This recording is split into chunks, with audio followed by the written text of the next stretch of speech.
ഇതിലേക്ക് നമ്മൾ പൊളിറ്റിയും ഉൾപ്പെടുത്തിയിട്ടുണ്ട്, ഞാൻ കറണ്ട് അഫയേഴ്സ് ഉൾപ്പെടുത്തിയിട്ടുണ്ട്. അപ്പം എന്ത് ചെയ്യും, നമുക്ക് കുറച്ചുകൂടെ ഡീറ്റെയിൽ ആയിട്ട് അറിയുന്ന ഒരാൾക്ക് മാത്രമേ ആൻസർ ചെയ്യാൻ പറ്റുള്ളൂ. 2026 കോമൺവെൽത്ത് ഗെയിംസിന്റെ വേദി എവിടെയാണെന്ന് അറിയാമോ? 2026 യുണൈറ്റഡ് നേഷൻസിന്റെ സീറോ വേസ്റ്റ് ഫോറത്തിൽ രാജ്യത്തെ റെപ്രസെന്റ് ചെയ്യുന്ന ഇന്ത്യൻ ഏക നഗരം എവിടെയാണെന്ന് അറിയാമോ? അതുപോലെ തന്നെ ministry of law and justice നടപ്പിലാക്കിയ ദിശ 2.0 എന്ന് പറയുന്ന പദ്ധതി എന്താണെന്ന് അറിയാമോ? ഇത്തരത്തിലുള്ള നമ്മുടെ സെറ്റിലെ ജനറൽ പേപ്പറിൽ കറണ്ട് അഫയേഴ്സിൽ നിന്ന് ചോദിക്കാൻ സാധ്യതയുള്ള 10 ചോദ്യങ്ങളും അതുമായി ബന്ധപ്പെട്ടിരിക്കുന്ന ഫാക്ടുകളുമായിട്ടാണ് എൻട്രി ഇങ്ങനെ ഒരു വീഡിയോയുമായി നിങ്ങളുടെ മുൻപിലേക്ക് എത്തിയിരിക്കുന്നത്. നമസ്കാരം, ഞാൻ ശ്യാംശങ്കർ. ഏവർക്കും എൻട്രിയുടെ ടീച്ചിങ് യൂട്യൂബ് ചാനലിലേക്ക് സ്വാഗതം. പറഞ്ഞ് നമ്മുടെ സെറ്റിന്റെ ജനറൽ പേപ്പറിൽ ഏറ്റവും ഇമ്പോർട്ടൻ്റ് ആയിട്ടുള്ള ഒരു ഏരിയ ആണ് കറണ്ട് അഫയേഴ്സ് എന്ന് പറയുന്നത്. ആ കറണ്ട് അഫയേഴ്സിൽ നിന്ന് 10 ചോദ്യങ്ങൾ എന്ന് പറയുമ്പോൾ ഉറപ്പായിട്ടും നമുക്ക് ചോദിക്കാൻ സാധ്യതയുള്ള ഇതുവരെയുള്ള ട്രെൻഡിനനുസരിച്ചുള്ള കാര്യങ്ങളാണ് നമ്മൾ ഇന്ന് ഡിസ്കസ് ചെയ്യാനായിട്ട് പോകുന്നത്. വളരെ ഇമ്പോർട്ടൻ്റ് ആയിട്ടുള്ള സെഷനാണ്. ത്രൂ ഔട്ട് നിങ്ങൾ കാണുക. സെറ്റിന് പ്രിപ്പയർ ചെയ്യുന്ന നിങ്ങളുടെ കൂട്ടുകാർക്ക് ഈ വീഡിയോ ഷെയർ ചെയ്തു. അപ്പം ഞാൻ ദീർഘിപ്പിക്കുന്നില്ല, ആദ്യത്തെ ചോദ്യത്തിലേക്ക് തന്നെ പോകുന്നുണ്ട്. ഓക്കെ, കഴിഞ്ഞ തവണത്തെ നിങ്ങളുടെ ചോദ്യ പേപ്പറിൽ ജൂലൈ 2025 ചോദ്യ പേപ്പർ നോക്കിക്കഴിഞ്ഞാൽ മനസ്സിലാവും, ഒരു match the following statement type questions ഒക്കെ കണ്ടിരുന്നു. അപ്പം അതുപോലെ തന്നെ ഒരു ചോദ്യമാണ് ഇതിൽ. Identify the incorrect pair of events and host country. Okay, correct pair അല്ല ചോദിച്ചിരിക്കുന്നത്, ഇൻകറക്റ്റ് പെയർ ആണ്. അപ്പൊ അതിൽ ആദ്യത്തെ ഓപ്ഷൻ എന്ന് പറയുന്നത് ICC men's T20 world cup 2026 2026 ICC men's T20 world കപ്പിന്റെ വേദി India and Sri Lanka. Option B ICC women's T20 world cup 2026 England and Wales. Option C FIFA men's world cup 2026 USA, Canada, Mexico. Option D Commonwealth Games 2026 New Delhi. ഇതിൽ ഏതാണ് incorrect pair of event and host country എന്നാണ് ചോദ്യം. Okay, host അല്ലെങ്കിൽ host country. New Delhi എന്ന് പറയുമ്പോൾ നമുക്കറിയാം India. ഞാനത് നിങ്ങൾക്ക് അറിയുന്നതുകൊണ്ട് ഞാൻ അങ്ങനെ എഴുതിയതാണ്.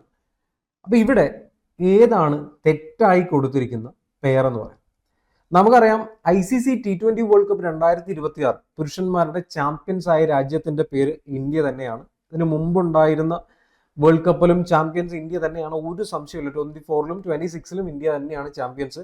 പ്ലെയർ ഓഫ് ദ മാച്ച് ആയിട്ട് നമ്മുടെ സ്വന്തം പ്ലെയർ ഓഫ് ദ സീരീസ് ആയിട്ട് നമ്മുടെ സ്വന്തം സഞ്ജു സാംസൺ തിരഞ്ഞെടുക്കപ്പെട്ട ഒരു ഇവന്റ് ആണ്. നമുക്ക് അതുകൊണ്ട് മറക്കാൻ സാധിക്കില്ല. ഓക്കെ, അപ്പൊ ഇവിടെ ചോദ്യം എന്ന് പറയുന്നത് ഇന്ത്യ ആൻഡ് ശ്രീലങ്കയിൽ വെച്ചാണോ നടന്നതെന്നാണ് ചോദ്യം. ഉത്തരം ശരിയാണ്. തന്നിരിക്കുന്ന ഓപ്ഷൻ ശരിയാണ്. കാരണം എന്താണ്, ഇവിടെ തന്നെയാണ് നടന്നത്. ഇപ്പൊ നടന്നുകൊണ്ടിരിക്കുന്ന ഫിഫ മെൻസ് വേൾഡ് കപ്പ് 2026 എവിടെ നടക്കുന്നു? അമേരിക്കയിലും കാനഡയിലും മെക്സിക്കോയിലുമായിട്ട് നടക്കുന്നു. ശരിയല്ലേ? ചോദിക്കാൻ സാധ്യതയുള്ള ഒരു ചോദ്യമാണ്, നോട്ട് ചെയ്യാം. ഇതും ശരിയാണ്. ഇപ്പൊ നടന്നുകൊണ്ടിരിക്കുന്ന ICC women's T20 world cup 2026 എവിടെ നടക്കുന്നു? England and Wales. ഇതും ശരിയാണ്. അങ്ങനെയാണെങ്കിൽ ഇവിടെ ഇൻകറക്റ്റ് പെയർ എന്ന് പറയുന്നത് കോമൺവെൽത്ത് ഗെയിംസ് 2026 ന്യൂഡൽഹിയാണ്. കാരണം ഇവിടെ കൊടുത്തിരിക്കുന്ന ഈ പറയുന്ന മാച്ചിങ് പെയർ എന്ന് പറയുന്നത് തെറ്റാണ്. കാരണം കറക്റ്റ് ആയിട്ടുള്ള വെന്യൂ എന്ന് പറയുന്നത് സ്കോട്ട്ലാൻഡിലുള്ള ഗ്ലാസ്ഗോയിൽ.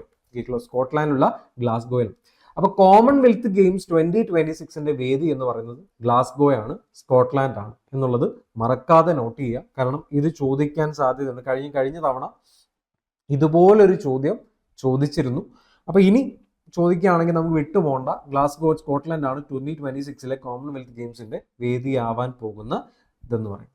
ഇനി ഏഷ്യൻ ഗെയിംസ് 2026 നടക്കുന്നുണ്ട്. ജപ്പാനിലുള്ള ഐച്ചി നഗോയ എന്ന് പറയുന്ന പ്രദേശമാണ് അതിന് വെന്യൂ ആയിട്ട് മാറിയിട്ടുള്ളത്. അപ്പൊ ജപ്പാനിൽ വെച്ചാണ് ഏഷ്യൻ ഗെയിംസ് 2026 നടക്കാൻ പോകുന്നത്. കോമൺവെൽത്ത് ഗെയിംസ് നടക്കാൻ പോകുന്നത് സ്കോട്ട്ലാൻഡിൽ, ഗ്ലാസ്ഗോയിൽ. ഓക്കെ, കഴിഞ്ഞില്ല. ബാക്കി നമ്മൾ 3 ഫാക്ടേഴ്സ് നമ്മൾ നോക്കിയതുകൊണ്ട് ICC men's T20 world cup India ശ്രീലങ്കയാണ്. അതുപോലെ തന്നെ ICC women's T20 world cup ഇംഗ്ലണ്ടും വെയിൽസും ആണ്. ഫിഫ മെൻസ് വേൾഡ് കപ്പ് എന്താണ്?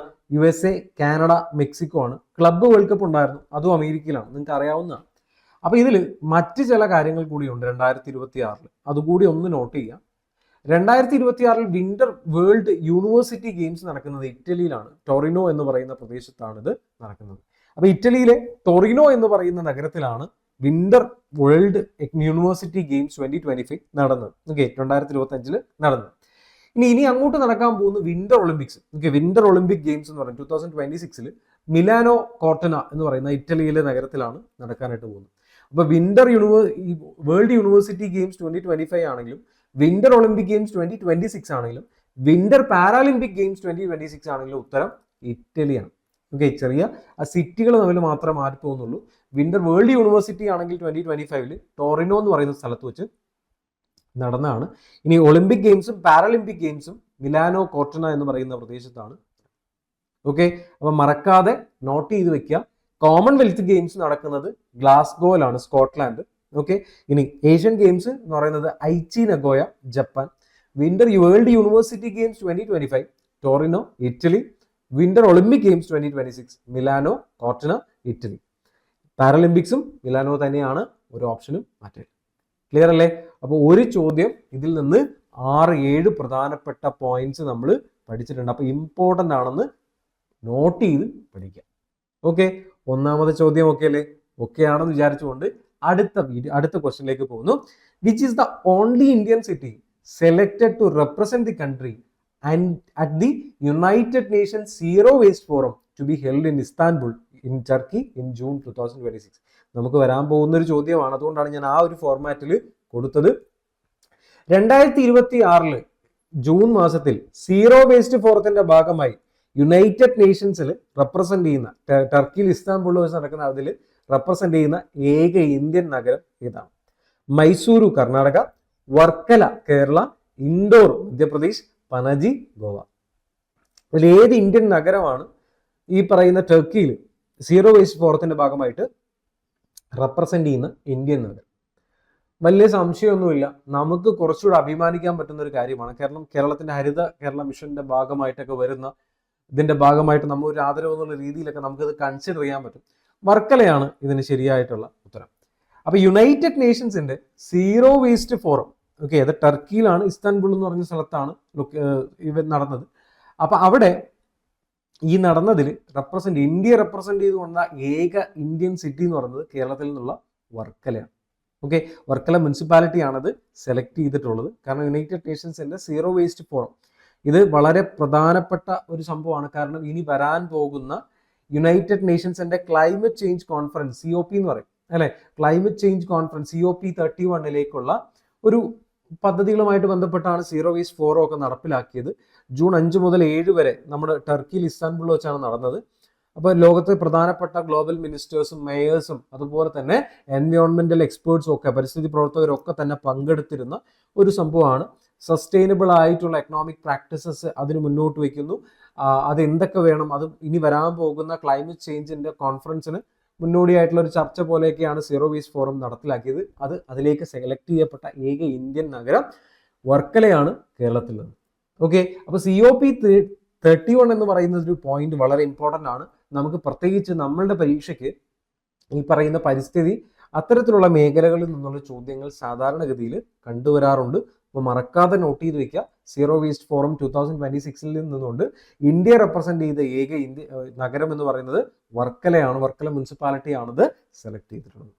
അപ്പൊ കേരളവുമായി ബന്ധപ്പെട്ട് വരുന്ന സമയത്ത് നമ്മൾ ഹരിത കേരള മിഷൻ പോലെ പദ്ധതികളുടെ ഭാഗമായിട്ടാണ് ഇങ്ങനെ ഒരു ഈ ഒരു ഇനീഷ്യേറ്റീവ് സീറോ വേസ്റ്റ് ഫോറത്തിന്റെ ഭാഗമായിട്ട് അതിലൊരു ഇതായിട്ടാണ്, ഒരു മൈൽ സ്റ്റോൺ ആയിട്ടാണ് കൺസിഡർ ചെയ്യുന്നത്. ക്ലിയർ ആണല്ലോ? നോട്ട് ചെയ്ത് വെക്കണം, മറക്കാതെ നോട്ട് ചെയ്ത് വെക്കണം. വളരെ ഇമ്പോർട്ടൻ്റ് ആയിട്ടൊരു പ്രശ്നമാണ്. മൂന്നാമത്തെ ചോദ്യത്തിലേക്ക് ഞാൻ പോകുന്നു. Going to the third question of the session. എന്താണ്? Who among the following was crowned Miss Universe India 2025 and is known for founding the platform Neuronova to raise awareness about neuro divergence? Neuro ഡൈവേർജൻസിനെ കുറിച്ചുള്ള ബോധവൽക്കരണം നടത്തുന്നതിന്റെ ഭാഗമായി neuro Nova എന്ന് പറയുന്ന ഒരു platform സ്ഥാപിക്കുകയും മിസ് യൂണിവേഴ്സ് ഇന്ത്യ 2025 നേടിയ സുന്ദരി പട്ടം നേടിയ വ്യക്തി ആരാണെന്നാണ് ചോദ്യം. നികിത പോർവാളാണോ, നിഹാരിക ബെത്തൻപള്ളിയാണോ, മണിക വിശ്വകർമ്മയാണോ, സാത്വി സതീഷ് ശൈലിയാണോ? ഇതിൽ വളരെ ഇമ്പോർട്ടൻ്റ് ആയിട്ട് കാര്യം, കാരണം വെച്ചാൽ 2025 സെറ്റ് പേപ്പറിൽ ജൂലൈയിൽ ചോദിച്ച ചോദ്യമാണ്. ഈ പറയുന്ന മിസ് യൂണിവേഴ്സും മിസ് വേൾഡുമായിട്ട് ബന്ധപ്പെട്ടൊരു ക്വസ്റ്റ്യൻ ഉണ്ടായിരുന്നു. അപ്പോൾ അതുകൊണ്ട് തന്നെ നമുക്ക് ഒരിക്കലും അവോയ്ഡ് ചെയ്യാൻ പറ്റാത്തൊരു ടോപ്പിക്കാണ് മിസ് യൂണിവേഴ്സ് ഇന്ത്യ എന്ന് പറയുന്നത്. ഇതിന്റെ ഉത്തരം എന്ന് പറയുന്നത് മണിക വിശ്വകർമ്മയാണ്. ഓക്കെ, കാരണം മിസ് 2026 എന്തായാലും ചോദിക്കില്ല, കാരണം അത് നവംബറിലാണ് വരാൻ പോകുന്നത്. അതുകൊണ്ട് എന്തായാലും ചോദിക്കില്ല. ഇപ്പൊ ചോദിക്കാൻ പറ്റുകയാണെങ്കിൽ മാക്സിമം 2025 കാര്യമായിരിക്കും ചോദിക്കുക.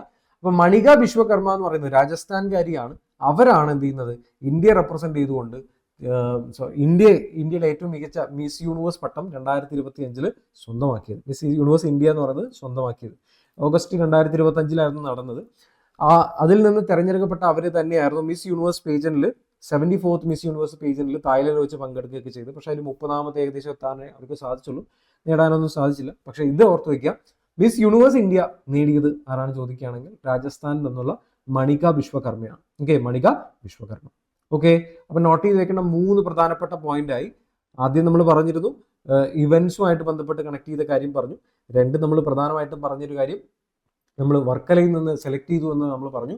3 മണിക വിശ്വകർമ്മ എന്ന് പറയുന്നത് മിസ് യൂണിവേഴ്സ് ഇന്ത്യ 2025 ആണെന്ന് മറക്കാതെ നോട്ട് ചെയ്യുക. ഓക്കെ, അടുത്ത ചോദ്യം ഒരു മാച്ച് ദ ഫോളോയിങ് ആണ്. Match list 1 Ramsar site added in 2025-26 with list 2 location state. അതായത് റാംസാർ സൈറ്റ് പുതുതായിട്ട് തിരഞ്ഞെടുക്കപ്പെട്ട റാംസാർ സൈറ്റുകളെയും അവരുമായി ബന്ധപ്പെട്ടിരിക്കുന്ന സ്റ്റേറ്റുകളെയും കണക്ട് ചെയ്യുന്ന ഒരു മാച്ച് ദ ഫോളോയിങ് ആണ്. കഴിഞ്ഞ ജൂലൈ 2025-ലും ജാനുവരിയിലും ഇത്തരത്തിലുള്ള ഒരു ചോദ്യം കണ്ടിരുന്നു. ജോഗ്രഫിയുടെ ഭാഗമായിട്ട് ഈ ഒരു ചോദ്യം വന്നേക്കാം, ഓക്കെയാണ്. പക്ഷേ റാംസാർ സൈറ്റ് പുതിയത് ആഡ് ചെയ്തത് ചോദിക്കുകയാണെങ്കിൽ കറണ്ട് അഫയേഴ്സ് ആയി. അപ്പോൾ റാംസാർ സൈറ്റ് പുതിയതായിട്ട് ആഡ് ചെയ്ത 4 കൊടുത്തിട്ടുണ്ട്. Charidhand, Patna bird sanctuary, Kopra Jalashay, okay, അതുപോലെ തന്നെ ജലാശയ്, അതുപോലെ തന്നെ ഗോകുൽ ജലാശയം. അങ്ങനെ 4 കൊടുത്തിട്ടുണ്ട്. ഇതിലേത് സ്റ്റേറ്റുമായിട്ട് ബന്ധപ്പെട്ടിരിക്കുന്നതാണ് ചോദ്യം. ബീഹാർ, ഗുജറാത്ത്, ഉത്തർപ്രദേശ്, ഛത്തീസ്ഗഡ്. വീഡിയോ വേണമെങ്കിൽ ഒന്ന് പോസ് ചെയ്യുക. ഒന്ന് പോസ് ചെയ്തതിന് ശേഷം ആൻസറിലേക്ക് നിങ്ങൾ എത്തിയതിന് ശേഷം മാത്രം ഓപ്ഷനിലേക്ക് പോയാലും മതി. ഓക്കെ, ഇതിൽ ചാരിദന്ത് എന്ന് പറയുന്നത് എവിടെയാണ്? പാട്ന എന്ന് പറയുന്നത്, പാട്ന ബേർഡ് സാങ്ച്വറി എന്ന് പറയുന്നത് എവിടെയാണ്? നമുക്കറിയാം പാട്ന എന്ന് പറയുന്നത് ബീഹാറിന്റെ ക്യാപിറ്റലാണ്, അല്ലേ? പാട്ന എന്ന് പറയുന്നത് ബീഹാറിന്റെ ക്യാപിറ്റലാണ്. അപ്പോൾ B1 എന്ന് പറയുന്നൊരു ഓപ്ഷൻ ഉണ്ടോ എന്ന് നോക്കാം. ഓക്കെ, B1 എന്ന് പറയുന്നൊരു ഓപ്ഷൻ അവിടെ ഉണ്ട് എങ്കിൽ അത് C ആണ്, അല്ലേ? B1 എന്ന് പറഞ്ഞാൽ നമുക്ക് അറിയുന്നത് പാട്ന എന്ന് പറയുന്ന വേർഡ് നമുക്ക് കേട്ടിരിക്കുന്നത് ഇപ്പം നമുക്ക് അറിയില്ലെങ്കിൽ പോലും ബീഹാറാണ്. അതുകൊണ്ട് തന്നെ ധൈര്യത്തിൽ നമുക്ക് എഴുതാൻ പറ്റുന്ന ഒരു ഓപ്ഷനാണ് ഓപ്ഷൻ C, അല്ലേ? ഇങ്ങനെ ചെയ്ത് കഴിഞ്ഞാൽ എന്ത് സംഭവിക്കും? നമുക്ക് തെറ്റ് പറ്റിപ്പോവും. കാരണം എന്താണെന്നറിയോ? കാരണം ഈ പറയുന്ന പാട്ന ബേർഡ് സാങ്ച്വറി എന്ന് പറയുന്നത് ഉത്തർപ്രദേശിലാണ്. പാട്ന ബേർഡ് സാങ്ച്വറി എന്ന് പറയുന്നത് ഉത്തർപ്രദേശിലാണ്. അപ്പോൾ അത് കൃത്യമായിട്ട് മനസ്സിലാക്കണം. പാട്ന എന്ന് പറയുമ്പോൾ ചാടി കയറി എങ്ങോട്ട് പോകരുത്, ബീഹാറിലേക്ക് പോകരുത്. കേട്ടല്ലോ? Patna bird sanctuary is in the state of Uttar Pradesh. Okay, അത് വളരെ ക്ലിയർ ആയിട്ട് മനസ്സിലാക്കി വെക്കുക. ഇനി ചാരിദന്ത് ആണെങ്കിൽ അത് ലൊക്കേറ്റ് ചെയ്തിരിക്കുന്നത് ഗുജറാത്തിലാണ്. കച്ച് എന്ന് പറയുന്നത്, റാൻ ഓഫ് കച്ച് എന്നൊക്കെ അറിയപ്പെടുന്ന സ്ഥലമുണ്ടല്ലോ. അപ്പോൾ ഇവിടെ ഉത്തരം എന്ന് പറയുന്നത് ചാരിദന്ത് എന്ന് പറയുന്നത് എവിടെയാന്ന് നോക്കിയേ? ഗുജറാത്തിലാണ്. പാട്ന ബേർഡ് സാങ്ച്വറി എവിടെയാണ്? അത് ഉത്തർപ്രദേശിലാണ്. ഗുജറാത്തും ഉത്തർപ്രദേശും. A2 ആണ്, B3 ആണ്. A2 ആണ്, B3 ആണ്. ബാക്കി അപ്പം തന്നെ ആക്ഷൻ ഏകദേശം ആൻസർ കിട്ടിയിട്ടുണ്ട്. എന്താണ്? ഓപ്ഷൻ A ആണ് ശരി ഉത്തരം. അപ്പൊ 2026 റാംസാർ സൈറ്റുകളായിട്ട് തിരഞ്ഞെടുക്കപ്പെട്ട 2 ചാരിദന്തും പാട്ന ബേർഡ് സാങ്ച്വറി. ഒന്ന് ഗുജറാത്തിലാണെങ്കിൽ മറ്റൊന്ന് നമ്മളുടെ ഉത്തർപ്രദേശിലാണ്. കഴിഞ്ഞില്ല. ഇനി 2025 സെപ്റ്റംബറിലും ഡിസംബറിലായിട്ട് തിരഞ്ഞെടുക്കപ്പെടുന്ന 2 ഉണ്ട്. കോപ്ര ജലാശയം എന്ന് പറയുന്നത് ഛത്തീസ്ഗഡിലാണ്. ഓക്കെ, കോപ്ര ജലാശയം എന്ന് പറയുന്നത് ഛത്തീസ്ഗഡിലാണ്. ഗോകുൽ ജലാശയം എന്ന് പറയുന്നത് ബീഹാറിലാണ്. ഓക്കെ, ഗോകുൽ ജലാശയം എന്ന് പറയുന്നത് ബീഹാറിലാണ്. അപ്പൊ വെറ്റ്ലാൻഡ്സിന്റെ കൺസർവേഷനുമായിട്ട് ബന്ധപ്പെട്ടാണ് നമ്മൾ റാംസാർ കൺവെൻഷനുമായിട്ട് ബന്ധപ്പെട്ട് നമുക്കറിയാം. അപ്പൊ റാംസാർ സൈറ്റുകൾ എന്ന് പറയുന്നത് തണ്ണീർത്തട പ്രദേശങ്ങളാണ്. സംരക്ഷിക്കപ്പെടേണ്ട മികച്ച തണ്ണീർത്തടങ്ങളെയാണ്, വെറ്റ്ലാൻഡ്സിനെയാണ് നമ്മൾ റാംസാർ സൈറ്റുകളായിട്ട് പറയാറുള്ളത്. അപ്പൊ ചാരിദന്ത് എന്ന് പറയുന്നത് ഗുജറാത്തിലാണ്. പാട്ന ബേർഡ് സാങ്ച്വറി എന്ന് പറയുന്നത് നമ്മളിവിടെ പ്രധാനമായിട്ടും വരുന്നത് ഉത്തർപ്രദേശിലാണ്. കോപ്ര ജലാശയം എന്ന് പറയുന്നത് ഛത്തീസ്ഗഡിലാണ്. ഗോകുൽ ജലാശയം എന്ന് പറയുന്നത് ബീഹാറിലാണ്. അപ്പോൾ 2025-26 തിരഞ്ഞെടുക്കപ്പെട്ട റാംസാർ സൈറ്റുകളാണ് ഈ പറയുന്ന വേല. ഇപ്പൊ ഇന്ത്യയിൽ നിലവിൽ 100 റാംസാർ സൈറ്റുകളാണ് നമുക്കുള്ളത്. Out of which 20 belongs to the state Tamil Nadu. ഏറ്റവും കൂടുതൽ റാംസാർ സൈറ്റുകളുള്ള ഇന്ത്യൻ സ്റ്റേറ്റ് എന്ന് പറയുന്നത് തമിഴ്നാടാണ്. അതിനുശേഷമാണ് ഉത്തർപ്രദേശൊക്കെ വരുന്നത്. അപ്പോൾ അതുകൂടി എന്ത് ചെയ്യുക? നോട്ട് ചെയ്ത് വെക്കുക. ഓക്കെ, ക്ലിയർ ആണല്ലോ? ഓക്കെ ആണെന്ന് വിചാരിക്കുന്നു. 4 പ്രധാനപ്പെട്ട പോയിന്റുകൾ ഡിസ്കസ് ചെയ്തിട്ടുണ്ട്. 5ാമത്തേലേക്ക് പോകുന്നു. ഒരു സ്റ്റേറ്റ്മെന്റ് ടൈപ്പ് ചോദ്യമാണ്. ശ്രദ്ധിക്കുക. Consider the following statements. Which of the statement given above are correct? Okay, ഒരു സ്റ്റേറ്റ്മെന്റ് ടൈപ്പ് ചോദ്യം കൊടുത്തിട്ടുണ്ട്. അതിൽ ഏതെല്ലാമാണ് ശരി? In the fiscal health index 2026 released by Niti Aayog, Odisha emerged as the top performing state among the general category, evaluating factors like spending quality and debt sustainability.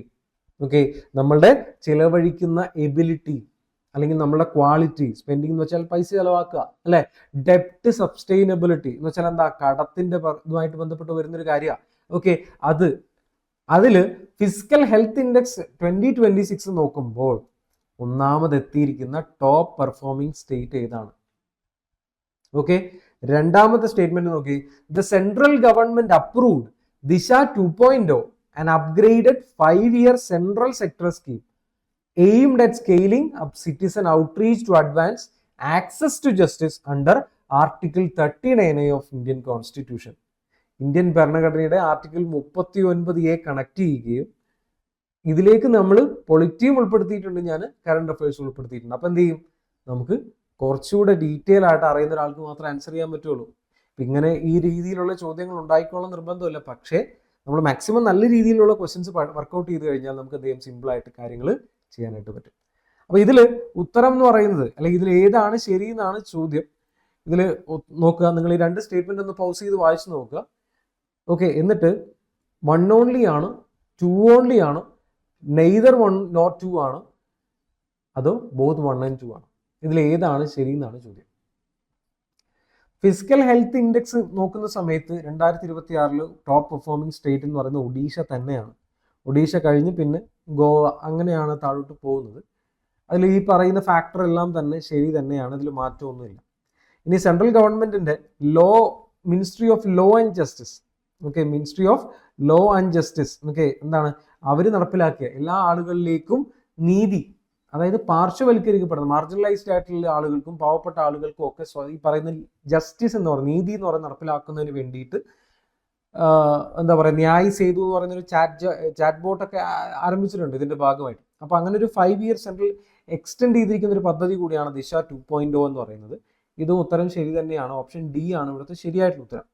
അപ്പോൾ physical health index report പ്രകാരം നീതി ആയോഗാണ് ഇത് പുറത്തുവിടുന്നത്. റവന്യൂ കളക്ഷൻ, കടത്തിന്റെ level, financial discipline, spending quality തുടങ്ങിയിട്ടുള്ള parameters നോക്കുന്ന സമയത്ത് 1ാം സ്ഥാനത്ത് നിൽക്കുന്നത് ഒഡീഷയാണ്. ഒഡീഷ കഴിഞ്ഞാൽ പിന്നെ തൊട്ട് വരുന്നത് ഗോവയാണ്. ഓക്കെ, ഒഡീഷ കഴിഞ്ഞു കഴിഞ്ഞാൽ തൊട്ട് പുറകിൽ വരുന്നത് ഗോവയാണ്. അപ്പൊ ഈ പറഞ്ഞ കാര്യം നോട്ട് ചെയ്യാം, ഗോവയും ഒഡീഷയും ഏറ്റവും മുകളിലൊക്കെ ആയിട്ട് നിൽക്കുന്നുണ്ട്. ഇത് ഉത്തരം ശരി, ഈ സ്റ്റേറ്റ്മെന്റ് ശരിയാണ്. രണ്ടാമത് പറഞ്ഞ എന്താ കാര്യം, ministry of law and justice, okay, എന്ത് ചെയ്യുന്നു, ദിശ 2.0 എന്ന് പറയുന്നത് കുറച്ചുകൂടെ എക്സ്പാൻഡ് ചെയ്യാനുള്ള ഒരു അപ്രൂവൽ നൽകുന്നു. Designing innovative solutions for holistic access to justice എന്നാണ് ദിശയുടെ ഫുൾ ഫോം, അബ്രിവേഷൻ എന്ന് പറയുന്നത്. 255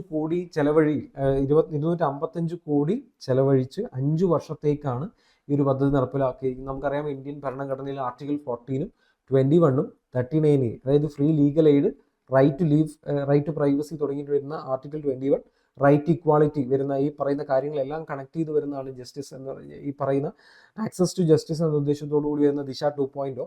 ministry of law and justice ആണ് ഇത് നടപ്പിലാക്കുന്നത്. അപ്പോൾ അതൊന്ന് നോട്ട് ചെയ്ത് വെക്കുക, എക്സാമിന് ചോദിക്കാൻ സാധ്യതയുള്ള നല്ല ഒരു മേഖലയാണ് ഈ പറയുന്ന കാര്യം എന്ന് പറയുന്നത്. അപ്പോൾ രണ്ടും ഇവിടെ ശരിയാണ് എന്നുള്ളതാണ് ഏറ്റവും ശരി. ഓക്കെ, ഞാൻ അടുത്ത പോയിന്റിലേക്ക് പോകുന്നു, അടുത്ത ചോദ്യത്തിലേക്ക് പോകുന്നു. What is the official national reference date fixed for the synchronisation of census 2027 population data across most parts of India? ഇന്ത്യയിലെ എല്ലാ മേഖലകളിലേക്കും വെച്ച് നോക്കുന്ന സമയത്ത് ഡാറ്റ സിങ്ക് ചെയ്യാനുള്ള, അല്ലെങ്കിൽ സെൻസസിന്റെ ഡാറ്റ 2027 ഡാറ്റ സിൻക്രണൈസ് ചെയ്യാനുള്ള ഒരു ഡേറ്റ് ഫിക്സ് ചെയ്തിട്ടുണ്ട് നാഷണൽ റെഫറൻസിന് വേണ്ടിയിട്ട്. അത് ഏത് ഡേറ്റ് ആണെന്നാണ് ചോദ്യം. January 1, 2027, March 1, 2027, April 1, August 15.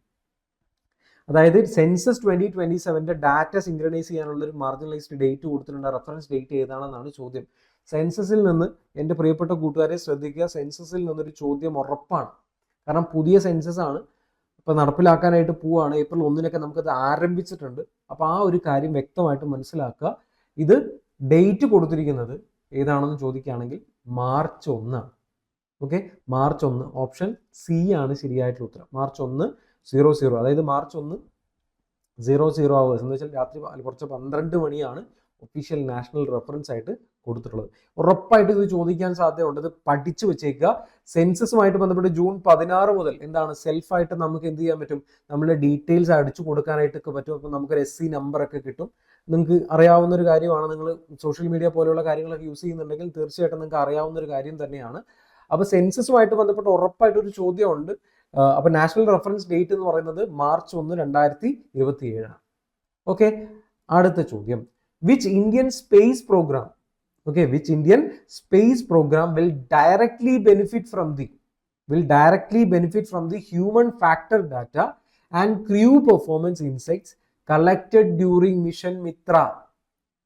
Mission മിത്രയുടെ ഭാഗമായിട്ട് ഈ ഹ്യൂമൻ ഫാക്ടർ ഡാറ്റയും പെർഫോമൻസിന്റെ ക്രൂവിൻ്റെ ആ ക്യാബിനിലുള്ള ആ പറയുന്ന അല്ലെങ്കിൽ ആ ക്രൂവിലുള്ള ആ സംഘത്തിലുള്ള ക്ലോയിച്ചിന്റെ ഈ പറയുന്ന പെർഫോമൻസ് ഇൻസൈറ്റ്സും കണക്ട് ചെയ്യുന്ന ഇന്ത്യൻ സ്പേസ് പ്രോഗ്രാം ഏതാണെന്നാണ് ചോദ്യം.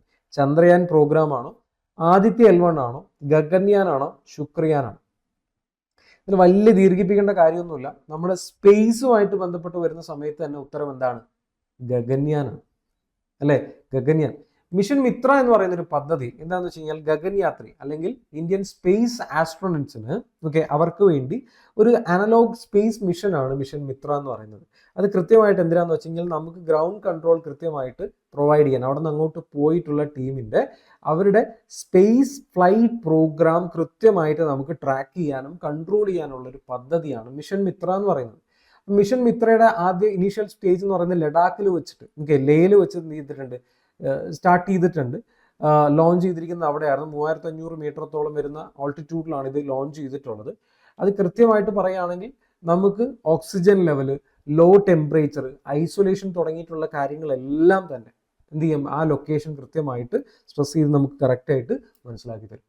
അപ്പം ആ ഒരു നേച്ചർ സ്പേസ് ലൈക്ക് അറ്റ്മോസ്ഫിയർ അവിടെ പ്രൊഡ്യൂസ് ചെയ്യും എന്ന് വെച്ചാൽ ലോ ഓക്സിജൻ ലെവൽ, ലോ ടെമ്പറേച്ചറിൽ. അതെന്ന് വെച്ച് കഴിഞ്ഞാൽ ഈ ഗഗൻയാത്രികൾക്ക് വളരെ ഹെൽപ്ഫുൾ ആകുന്ന രീതിയിലുള്ള ഒരു ഇനീഷ്യേറ്റീവ് സ്റ്റെപ്പാണ് ഇന്ത്യൻ സ്പേസ് പ്രോഗ്രാം ISRO ഇതിലൂടെ ലോഞ്ച് ചെയ്തിട്ടുള്ളത്. ഇത് ആദ്യമായിട്ട് ലോഞ്ച് ചെയ്തിരിക്കുന്നത് എന്ന് വെച്ചാൽ ലഡാക്കിലാണ്, ലേയിൽ വെച്ചാണ് ഈ മിഷൻ ലോഞ്ച് ചെയ്തിരിക്കുന്നത്. അപ്പോൾ മനസ്സിലാക്കി വെക്കുക, ഒരു അനലോഗ് സ്പേസ് ആണ് ഇവിടെ പ്രൊഡ്യൂസ് ചെയ്തിരിക്കുന്നത്. അതായത് ഗഗൻയാനിൽ പോകുന്ന സപ്പോർട്ട് ക്രൂവിൻ്റെ അവരുടെ പെർഫോമൻസ് ഇൻഡെക്സ്, അവരുടെ ഹ്യൂമൻ ഫാക്ടർ ഡാറ്റയൊക്കെ ബെനിഫിറ്റ് ചെയ്യുന്ന രീതിയിൽ ഡയറക്റ്റ്ലി അവർക്ക് ഗുണപ്രദമാവുന്ന രീതിയിൽ ആ ഒരു അനലോഗ് സ്പേസ് ആണ് അവിടെ ലേയിൽ ലോഞ്ച് ചെയ്തിട്ടുള്ളത്. ഇതിന്റെ ഭാഗമായിട്ട് വരുന്ന പദ്ധതി മിഷൻ മിത്രയാണ് കേട്ടോ, മിഷൻ മിത്ര. ഓക്കെ, 7 ചോദ്യം കഴിഞ്ഞു. 8ാമത്തെ ചോദ്യം നോക്കി, ഒരു സ്റ്റേറ്റ്മെന്റ് ടൈപ്പ് ചോദ്യം. With reference to the following ICC men's under nineteen cricket world cup 2026 consider the following statements. ICCയുടെ മെൻസ് അണ്ടർ-19 ആണ് പറയുന്നത് കേട്ടോ, ഡയറക്ട്ലി പറയുന്ന അണ്ടർ-19 ആണ്. അതിൽ ഏതാണ് ശരി എന്നാണ് ചോദ്യം. ഓക്കെ, നമ്മൾ കുറച്ച് സ്റ്റേറ്റ്മെന്റ്സ് പറയുന്നു. The tournament was co-hosted by Zimbabwe and Namibia, featuring the tournament debut of Tanzania. ഈ പറയുന്ന ടൂർണമെന്റ് മൊത്തമായിട്ടും സിംബാബ്വേയിലും നമീബിയയിലുമായിട്ടാണ് നടത്തിയതെന്ന് പറയുന്നു. ആദ്യമായിട്ടൊരു ICCയുടെ ഇവന്റ് എന്താണ്, അതിന്റെ ഡെബ്യൂ എവിടെ നടന്നു എന്ന് പറയുന്നു, ടാൻസാനിയയിൽ നടന്നു എന്ന് പറയുന്നു. ഓക്കെ, ഒന്നാമത്തെ സ്റ്റേറ്റ്മെന്റ്. രണ്ടാമത്തെ സ്റ്റേറ്റ്മെന്റ് നോക്കിയേ, India won the title for a record extending 6th time by defeating England in the final at Harare. ഹരാരയിൽ വെച്ച് നടന്ന ഇവന്റിൽ ഫൈനലിൽ ഇംഗ്ലണ്ടിനെ പരാജയപ്പെടുത്തി ഇന്ത്യയുടെ 6ാമത് ചരിത്ര നേട്ടം ഇന്ത്യ സ്വന്തമാക്കി എന്ന് പറയുന്നു. ഏറ്റവും ഫൈനലായിട്ട് കൊടുത്തിരിക്കുന്ന സ്റ്റേറ്റ്മെന്റ് നോക്കിയേ, എന്താ, ഇന്ത്യസ് 14-year ഓൾഡ് പ്രൊഡിഗി, ഏറ്റവും ചെറുപ്പക്കാരനായിട്ടുള്ള 14 വയസ്സുള്ള വൈഭവ് സൂര്യാംശി എന്ത് ചെയ്യുന്നു, ടോർണമെന്റിലെ താരമായിട്ട് തെരഞ്ഞെടുക്കുന്നു. 14 വയസ്സിലുള്ള വൈഭവ് സൂര്യാംശി ടോർണമെന്റിലെ താരമായിട്ട് തെരഞ്ഞെടുക്കുന്നു. IPL 2026 ആര് വിജയിച്ചു? ഈ വിരാട് കോഹ്ലിയുള്ള RCB വിജയിച്ചു. ടോർണമെന്റിലെ താരാരാ? അതായത് ഏറ്റവും കൂടുതൽ റൺസ് നേടുന്ന താരാരാ? വൈഭവ് സൂര്യാംശി അല്ലെ, ഏറ്റവും മികച്ച പ്ലെയർ ആയിട്ട് തെരഞ്ഞെടുക്കപ്പെടുന്ന അദ്ദേഹത്തെയാണ്. അപ്പോൾ വളരെ പ്രതിഭയുള്ള ഒരു വ്യക്തിയാണ്. അപ്പൊ അദ്ദേഹം തന്നെയായിരുന്നു പ്ലെയർ ഓഫ് ദ ടൂർണമെന്റ് ആയിട്ട് അണ്ടർ-19 വേൾഡ് കപ്പിൽ സെലക്ട് ചെയ്തു എന്നാണ് ചോദ്യം. എന്താണ് ഈ സ്റ്റേറ്റ്മെന്റ്സ് ഒന്ന് കൺസിഡർ ചെയ്തതിനു ശേഷം നിങ്ങൾക്ക് എന്ത് തോന്നുന്നു? ഓക്കെ, ഇതിൽ 1ഉം 2ഉം മാത്രമാണ് ശരി, 2ഉം 3ഉം മാത്രമാണ് ശരി, 1ഉം 3ഉം മാത്രമാണ് ശരി, 1, 2, 3 ശരിയാണ് എന്ന് പറയുന്നു. ഇതിൽ ഏതാണ് ശരി? ഒന്ന് ആലോചിച്ച് നോക്കിയേ, ഇതിലേതാണ് ശരി? ഈ പറഞ്ഞിരിക്കുന്ന എല്ലാം ശരിയാണ്. ഈ പറഞ്ഞിരിക്കുന്നതെല്ലാം ശരിയാണ്. സിംബാബ്വേയിലും നമീബിയയിലും വെച്ചുകൊണ്ട് ഈ ഇവന്റ് ഹോസ്റ്റ് ചെയ്തു. അതിൽ ആദ്യമായിട്ടാണ് ടാൻസാനിയ എന്ന് പറയുന്ന ഒരു പ്രദേശം എന്ത് ചെയ്യുന്നത്, ICCയുടെ ഒരു ഇവന്റിന് ആദ്യമായിട്ട് ഒരു ഡെബ്യൂ ഇവന്റ് ആയിട്ട് ഹോസ്റ്റ് ആയിട്ട് മാറുകയാണ്. ഒന്നാമത്തെ പോയിന്റ്. രണ്ടാമത്തെ പോയിന്റ്, ഇന്ത്യയുടെ 6th ടൈം ഈ പറയുന്ന ചാമ്പ്യൻസ് ആയിട്ട് മാറി. ഇന്ത്യയുടെ 6th ടൈം ചാമ്പ്യൻസ് ആയിട്ട് മാറി അല്ലെ. അപ്പൊ അതിൽ ആയുഷ് മാത്രേ എന്ന് പറഞ്ഞൊരു വ്യക്തിയാണ് കേട്ടോ അതിന്റെ ക്യാപ്റ്റൻ ആയിട്ടുണ്ടായിരുന്നു. അറിയാത്ത ആൾക്കാരാണ് നോട്ട് ചെയ്യുന്നത്. ആയുഷ് മാത്രേ ചെന്നൈ സൂപ്പർ കിങ്സിന്റെ ഇപ്പോഴത്തെ താരമാണ് ആയുഷ് മാത്രേ എന്ന് പറയുന്നത്. അപ്പൊ ഇംഗ്ലണ്ടിനെ പരാജയപ്പെടുത്തി നമ്മൾ എന്ത് ചെയ്തു, ഇന്ത്യ സ്വന്തമാക്കി. പ്ലെയർ ഓഫ് ദ ടൂർണമെന്റ് മറ്റാരുമല്ല, വൈഭവ് സൂര്യവംശി. അപ്പൊ ICCയുടെ under-19 world cup 16th edition നടന്നു. 6 വട്ടവും നേടിയതാരാണ്? ഇന്ത്യ തന്നെയാണ്, നമ്മൾ തന്നെയാണ്. ഇപ്പൊ ജനുവരി 15-നും ഫെബ്രുവരി 6-നും ഇടയ്ക്കാണ് ഇവന്റ് നടന്നത്. ആഫ്രിക്കയിൽ ഈ പറയുന്ന സിംബാബ്വെ, ടാൻസാനിയ, നമീബിയ തുടങ്ങിയിട്ടുള്ള പ്രദേശത്താണ് ഇത് നടന്നത്. ടാൻസാനിയ ആദ്യമായിട്ടാണ് ഈ ഒരു ഇവന്റ് ആദ്യമായിട്ട് ഹോസ്റ്റ് ചെയ്യുന്നത്. ഇന്ത്യ ആയുഷ് മാത്രേ എന്ന് പറയുന്ന ക്യാപ്റ്റന്റെ നേതൃത്വത്തിലാണ് ഈ ഇതിനിറങ്ങിയത്. 6ാമത്തെ ചരിത്ര നേട്ടം ഇന്ത്യ സ്വന്തമാക്കുകയാണ് ചെയ്തത്. Player of the tournament Vaibhav Suryavanshi തന്നെ, ഒരൊറ്റ സംശയം ആ കാര്യത്തിൽ മാറ്റാം. ഓക്കെ, അടുത്ത ചോദ്യം, 9ാമത്തെ ചോദ്യം. 2 ചോദ്യം കൂടിയേ ഉള്ളൂ. Which national organization has recently launched the eSafeHer cyber security awareness program to promote cyber safety and digital literacy among women? വനിതകൾക്കിടയിൽ സൈബർ സെക്യൂരിറ്റി ബോധവൽക്കരണം നടത്തുന്നതിന്, ഓക്കെ, അതായത് വനിതകളിൽ സൈബർ സേഫ്റ്റി വർദ്ധിപ്പിക്കുന്നതിന് വേണ്ടിയിട്ടും, ഓക്കെ, സൈബർ സുരക്ഷ പ്രൊമോട്ട് ചെയ്യുന്നതിനും, ഓക്കെ, അതുപോലെ തന്നെ ഡിജിറ്റൽ ലിറ്ററസി, ഓക്കെ, ഡിജിറ്റൽ സാക്ഷരത എന്താണ് പ്രൊമോട്ട് ചെയ്യുന്നതിനും ഒരു അവയർനെസ് പ്രോഗ്രാം എന്നുള്ള രീതിയിൽ eSafeHer എന്ന് പറയുന്ന ഒരു പദ്ധതി ലോഞ്ച് ചെയ്ത ഓർഗനൈസേഷൻ, നാഷണൽ ഓർഗനൈസേഷൻ ഏതാണ്? Kerala state IT mission, centre for development of advanced computing, national commission for women, Indian computer emergency response team CERT-IN. ഇതിലേതാണ് ആ organisation? Kerala state IT mission ആണോ, CDAC ആണോ, ദേശീയ വനിതാ കമ്മീഷൻ ആണോ, അതോ CERT-IN എന്ന് പറയുന്ന എമർജൻസി റെസ്പോൺസ് ടീമാണോ? eSafeHer എന്ന് പറയുന്ന ഒരു പദ്ധതി അത് നടപ്പിലാക്കിയിട്ടുള്ളത് കേരള സ്റ്റേറ്റ് IT മിഷനോ ദേശീയ വനിതാ കമ്മീഷനോ ഒന്നുമല്ല. ഉത്തരം എന്ന് പറയുന്നത് CDAC ആണ് കേട്ടോ. CDAC ആണ് ഇതിന് ശരിയായിട്ടുള്ള ഉത്തരം. eSafeHer എന്ന് പറഞ്ഞൊരു ഇനീഷ്യേറ്റീവ് ലോഞ്ച് ചെയ്തതും ഡിസൈൻ ചെയ്തതും CDAC ആണ്. ഇതിൽ ഹൈദരാബാദിൽ വെച്ചാണ് ഈ ഒരു ഇവന്റ്. ഹൈദരാബാദ് സെന്റർ ആണ് പ്രത്യേകമായിട്ട് ഇത് എടുത്തു പറയുന്നത്. അതായത് ഈ വർദ്ധിച്ചു വരുന്ന സൈബർ സെക്യൂരിറ്റി ത്രെട്ടുകളുണ്ട് അല്ലെ. ഇപ്പൊ നമ്മൾ പല സ്ഥലങ്ങളിലും പറയാറുണ്ട്, സ്ത്രീകൾക്കാണെങ്കിലും പുരുഷന്മാർക്കാണെങ്കിലും നേരിടുന്ന പല പ്രശ്നങ്ങളുണ്ട് അല്ലെ. ഇപ്പൊ നമ്മൾ ഫോണിലൂടെ ഒരാൾ വീഡിയോ കോൾ ചെയ്തിട്ട് പറയും, ഞങ്ങൾ മുംബൈയിൽ DSP ആണ്, നിങ്ങളെ ഡിജിറ്റൽ അറസ്റ്റ് ചെയ്തിരിക്കുകയാണ്, നിങ്ങൾ 1 കോടി രൂപ പെട്ടെന്ന് തന്നെ ഇതിന്റെ ഭാഗമായിട്ട്. അങ്ങനെയൊക്കെ വരുന്നൊരു ഡിജിറ്റൽ സ്കാമുകളും ത്രെട്ടുകളും ഇപ്പൊ നമുക്ക് ചുറ്റുമുണ്ട് അല്ലെ. അത് മാത്രം വനിതകൾക്ക് പ്രത്യേകിച്ച് അത് മാത്രമല്ല, ഓൺലൈൻ ഹറാസ്മെന്റ് ഉണ്ട്, ഡിജിറ്റൽ ഫ്രോഡ് ടാർഗറ്റിംഗ് ഉണ്ട്, അങ്ങനെയുള്ള സ്കാമും കാര്യങ്ങളൊക്കെ വരുന്നുണ്ട്. അപ്പൊ ഡിജിറ്റൽ ലിറ്ററസി എന്ന് പറയുന്നത് വനിതകൾക്കിടയിൽ പ്രൊമോട്ട് ചെയ്യുന്നതിന് വേണ്ടിയിട്ടും സൈബർ സെക്യൂരിറ്റി എന്ന് പറയുന്നത് പ്രൊമോട്ട് ചെയ്യുന്നതിന്റെയും ഭാഗമായിട്ട് CDAC നടപ്പിലാക്കിയ പദ്ധതിയാണ് eSafeHer എന്ന് പറയുന്നത്. ഓക്കെ, eSafeHer എന്ന് പറയുന്നത് വനിതാ എംപവർമെന്റ് അല്ലെങ്കിൽ വുമൻ എംപവർമെന്റ് എന്ന് പറയുന്നത് നമ്മുടെ PSCയുടെയും ഈ പറയുന്ന പരീക്ഷ കൺട്രോൾ ചെയ്യുന്ന അതോറിറ്റിയുടെയൊക്കെ ഏറ്റവും ഫേവറേറ്റ് ഏരിയ ആയതുകൊണ്ട് നമുക്കൊരു ചോദ്യം ഇതിൽ നിന്ന് ഉറപ്പായിട്ടും പ്രതീക്ഷിക്കാം. നോട്ട് ചെയ്ത് വെക്കുക. Last but not the least, under the newly implemented GST 2.0 rate rationalization framework, the traditional 12% and 28% tax slabs were largely abolished and collapsed into which standard core tax slab? 12% 28% എന്ന് പറയുന്ന ടാക്സ് സ്ലാബുകളെ അബോളിഷ് ചെയ്യുകയും എന്താണ് അതിന് പകരം പുതിയ standard റേറ്റുകൾ കൊണ്ടുവരികയും ചെയ്തത് ഏതാണെന്നാണ് ചോദ്യം. 5%, 12%, 5%, 18%, 12%, 18%, 18%, 25%.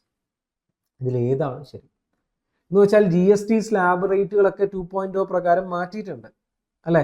ഇപ്പൊ പുതിയ റേറ്റുകളാണ് ഇപ്പൊ നിലവിലുള്ളത്. ഇതിൽ ഏതാണ് ശരി എന്നാണ് ചോദ്യം. നിലവിൽ 12%, 28% എന്ന് പറയുന്നത് അബോളിഷ് ചെയ്തിട്ടുണ്ട്. ഇപ്പൊ നിലവിലുള്ളത് എത്രയാണ്? ഇപ്പൊ നിലവിലുള്ളത് 5ഉം 18ഉം അല്ലെ. 5ഉം 18ഉം. ഓക്കെ, അപ്പൊ നേരത്തെ ആണെങ്കിൽ നമ്മൾ പഴയ ഒരു സംഭവം ഉണ്ടായിരുന്നു, 5, 12, 28, 5, 12, 18, 28 എന്നുള്ള രീതിയിലുള്ള ടാക്സ് സ്ലാബ് ആയിരുന്നു നേരത്തെ ഉണ്ടായിരുന്നത്. ഇപ്പം അത് മാറ്റിയിട്ടുണ്ട്. ഇപ്പം 2 സ്ലാബ് സ്ട്രക്ചറാണ് നമുക്കുള്ളത്, 5%ഉം 18%. ഓക്കെ, നേരത്തെ 5, 12, 18, 28 എന്നുള്ള രീതിയിൽ 4 ടാക്സ് സ്ലാബായിരുന്നു നേരത്തെ ഉണ്ടായിരുന്നത്. ഇപ്പം അതിൽ നിന്ന് മാറി 5, 18 ആയി മാറിയിട്ടുണ്ട്. ഈ കൂട്ടത്തിലൊരു കൊമ്പൻ കൂടെ ഉണ്ട് കേട്ടോ. നമ്മൾ മറ്റേ സിനിമയിലെ ഇതിലൊക്കെ പറയുന്ന പോലെ ഈ കൂട്ടത്തിലൊരു കൊമ്പനുണ്ട്, 40. എന്ന് വെച്ചാൽ 40% ടാക്സ് ഉള്ള ലക്ഷറി ടാക്സും ഇപ്പം നമ്മുടെ ചുറ്റുമുണ്ട്. ഒരു 40% റേറ്റിൽ ലക്ഷറി അല്ലെങ്കിൽ സിൻ ടാക്സ് എന്നുള്ള രീതിയിലുണ്ട്. അത് വെച്ചാൽ ടുബാക്കോ ഉൽപ്പന്നങ്ങൾക്കും ഹൈ എൻഡ് ലക്ഷറി വെഹിക്കിൾക്കും, ഓക്കെ, ഇപ്പോൾ 350 cc മുകളിലുള്ള ആഡംബര വാഹനങ്ങൾക്ക്, ബൈക്കുകൾക്കും കാറുകൾക്കൊക്കെ അങ്ങനെയുള്ള ഈ പറയുന്ന ലംബോർഗിനി, പോർഷെ തുടങ്ങിയിട്ടുള്ള ആഡംബര വാഹനങ്ങൾക്കൊക്കെ എന്താണ് 40% ടാക്സ് സ്ലാബ് ഉയർത്തിയിട്ടുണ്ട്. അപ്പോൾ നേരത്തെ ഉണ്ടായിരുന്ന, ഞാൻ വീണ്ടും പറയാണ്, 5, 12, 18, 28 എന്ന് പറയുന്ന ടാക്സ് സ്ലാബുകൾ മാറ്റി 5, 18 എന്ന ശതമാനമുള്ള ടാക്സ് സ്ലാബുകളായിട്ട് മാറ്റുന്നതിനോടൊപ്പം 40% എന്ന് പറയുന്ന ഒരു ഹൈ ടാക്സ് സ്ലാബ് കൂടി എന്ത് ചെയ്തിട്ടുണ്ട്, ഇൻട്രൊഡ്യൂസ് ചെയ്തിട്ടുണ്ട്. ഇതും ചോദിക്കാൻ സാധ്യതയുണ്ട്. ഓക്കെ, പ്രിയപ്പെട്ട കുട്ടികളെ, ഉദ്യോഗാർത്ഥികളെ, നമ്മൾ 10 ചോദ്യങ്ങളാണ് ഡിസ്കസ് ചെയ്തത്. 10ഉം ഇമ്പോർട്ടൻ്റ് ആണ്. അതുമായിട്ട് അസോസിയേറ്റ് ചെയ്തിരിക്കുന്ന ഫാക്റ്റുകളും നമ്മൾ കണക്ട് ചെയ്തിട്ടുണ്ട്. അപ്പോൾ ഇത്തരത്തിലുള്ള ചോദ്യങ്ങൾ നമുക്ക് ഉറപ്പായിട്ട് നമ്മുടെ ചോദ്യ പേപ്പറിൽ പ്രതീക്ഷിക്കാവുന്നതാണ്. ഇതുമായിട്ട് ബന്ധപ്പെട്ടിരിക്കുന്ന കാര്യങ്ങളൊക്കെ നോക്കിയിട്ടൊന്ന് പരീക്ഷയ്ക്ക് പോവുക. ഇതുപോലെയുള്ള സെറ്റിലും മറ്റ് ടീച്ചിങ് എക്സാംസും റിലേറ്റഡ് ആയിട്ടുള്ള വീഡിയോസിനും കാര്യങ്ങൾക്കൊക്കെ നിങ്ങൾ ചാനൽ സബ്സ്ക്രൈബ് ചെയ്യുക, ബെൽ ബട്ടണൊക്കെ ഒന്ന് ക്ലിക്ക് ചെയ്യുക. വീഡിയോ ഇഷ്ടപ്പെട്ടെങ്കിൽ ലൈക്ക് ചെയ്യുക. നിങ്ങളുടെ നിർദ്ദേശങ്ങളും അഭിപ്രായങ്ങളും സംശയങ്ങളും ഉണ്ടെങ്കിലും താഴെ കാണുന്ന കോമൻറ്റ് ബോക്സിൽ രേഖപ്പെടുത്തുക. ഇതുപോലെയുള്ള വീണ്ടും ഇൻഫോർമേറ്റീവ് ആയിട്ടുള്ള GK വീഡിയോസുമായിട്ട് നമുക്ക് വീണ്ടും കാണാമെന്ന് പറഞ്ഞുകൊണ്ട് വിടവാങ്ങുന്നു. It's thank you from Shyam Shankar.